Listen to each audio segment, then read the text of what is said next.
Right now we have billions and billions of dollars that we owe China. We've got Iran with trillions of dollars we owe China. Iran has a dictator who just the other day said that he's creating 10 more enrichment plants. Has no fear of anyone or anything, apparently.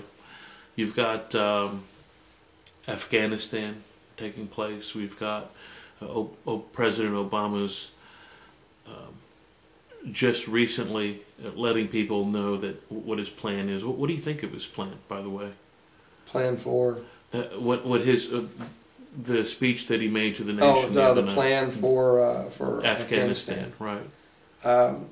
It would be easy to criticize this administration for its foreign policy if it had one.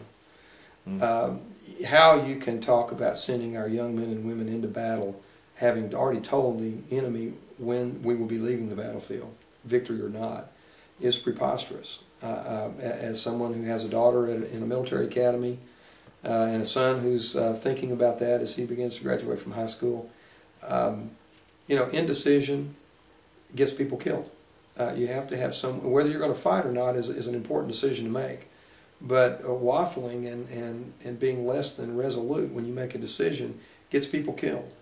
And I think it's fairly clear that the Democrats do not want to spend a nickel on national security because they want to save every penny for remodeling this country right down to our healthcare system, the cost of our energy, and even the definition of marriage. And it's just it's a strange set of priorities. And even more than that, you talked about debt to China and those kinds of things.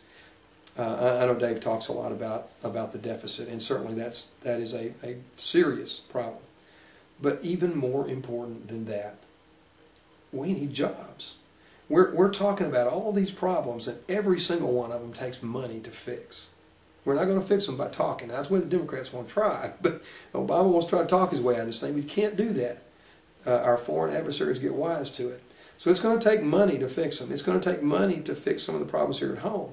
And we can't be just talking about trying to raise more taxes to cover our deficit. We have to be talking about raising revenue in the old-fashioned way, which is get our economy going, get people back to work.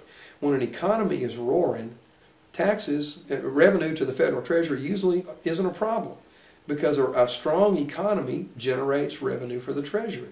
Until we get people back to work, we're going to continue to bleed on our fiscal policy, and that's going to drive everything else.